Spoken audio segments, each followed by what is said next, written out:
Ballet Shoes, a 1936 children's novel, talks about Posy, a child dance prodigy who came in a basket with a pair of ballet shoes. The poignant and powerfully expressive belle of Philippine ballet, Felicitas Radaic, was born on July 10 that same year into a family that loved the arts, from dancing to music, from painting to literature. Totally mesmerized after watching for the first time how it was to go on points in the 1947 film The Unfinished Dance, the 11-year-old Tita was caught in its magic, igniting in her the desire to dance. Tita's love for dancing blossomed through the years, remembered for being one of the very first Giselles in the country. This signature role remains close to Tita's heart.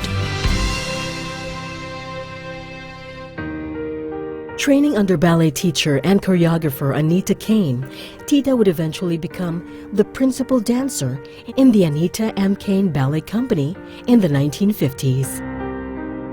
Through her performances, Tita was described as the most lyrical dancer the country has produced. With characteristic discipline and energy, the 19-year-old Tita went to pursue her graduate studies at the Universidad de Central de Madrid in Spain, while seriously furthering her training in dance.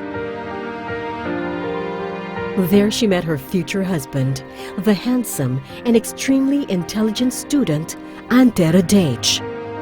Tita and Ante's partnership was perfect, but unfortunately short-lived as Ante passed on at the young age of 33.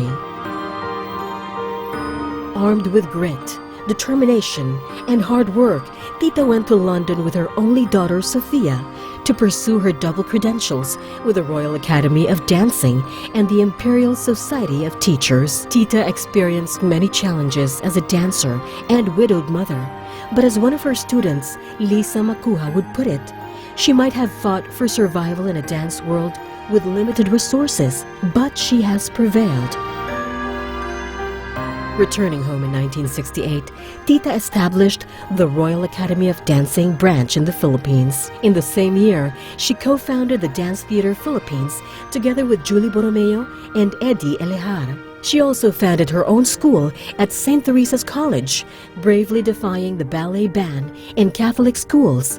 Later, this encouraged the reopening of many other dance schools, thus preventing the extinction of classical ballet in the Philippines.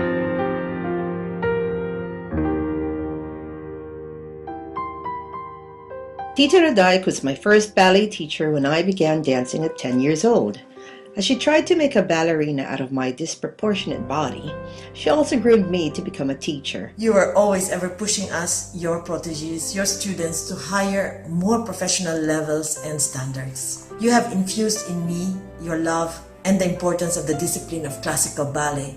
You have taught me your open-mindedness, respect and belief for the neoclassical and more contemporary ideas and dance forms. Tita is definitely a force to reckon with. As a teacher, she had the genius, power, and strength to bring her students to take courage and pursue their dreams. It was you, Mrs. Radaic, who planted the seed that I can be an accomplished dancer, and I am very grateful that you have always believed in me.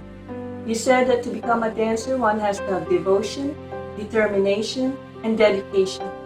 You showed me that hard work pays off. I wasn't going to let you down. Mrs. Radaic, as I have fondly called her, has spearheaded my world in dance and movement. She has looked after my welfare ever since I started taking dance lessons with her from the Philippines and straight through to London. She has honed me to be the person I am right now. 28 years after setting up the country's first examination system in classical ballet and having trained most of the country's best classical ballet dancers, she received the President's Award of London's Royal Academy of Dancing.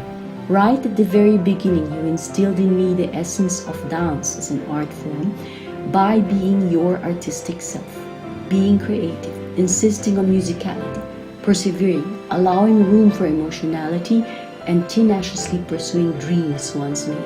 After the EDSA Revolution, Tita co-founded the Philippine Ballet Theater and sat in the Artistic Council. She also spearheaded the creation of the Philippine National Syllabus for Classical Ballet and Character Dance, together with co-authors Nurdin Humalon and Vela Damian.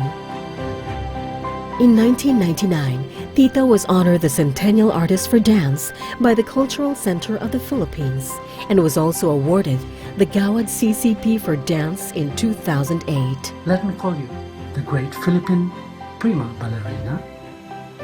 You are a respectable dance choreographer and a formidable ballet director. Through all the success is her respect for dancing, dancing as a beauty, beauty that is given back to her country and to the world. As Tita very well expressed, ballet is good training ground for children who will one day be adults. They learn to get up and go, even after a fall, to finish the dance even when they are tired, to go up on their toes even when these are blistered and hurting, to give joy and share in it through something they all love, something beautiful, the dance. I had a rewarding career of 21 years, and your words of wisdom and endless encouragement remains a part of me to this very day. And now that I am a teacher, I appreciate even more the love and care that you have given to all your students and dancers. A teacher can make a child love or dislike what she teaches. You were my very first ballet teacher, and you were able to awaken my love for ballet. You used images in class, and do you know that I pass these images on to my students up to now? And now, I am a teacher, and like you, I take pride in each and every one of my dances. And like an unfinished dance, Tita continues to dance in the legacy of inspiring students, dancers, artists, and the generations after. Dearest Tita, words will never be enough to say how grateful I am for everything I ever learned from you. You were the perfect example of a ballerina, always elegant, always regal. Thank you so much for everything.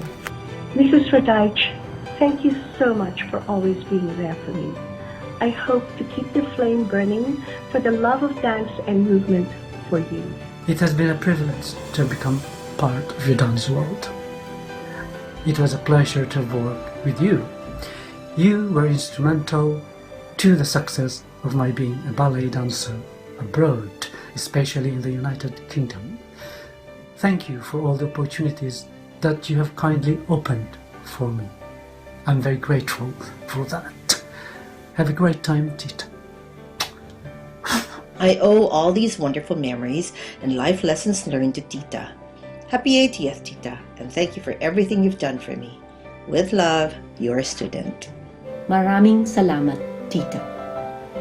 Thomas, Rebecca, Alessandra and I would like to propose a well-deserved toast to you on your 80th birthday. Mrs. Radaic, you are truly priceless, and I thank you from the bottom of my heart.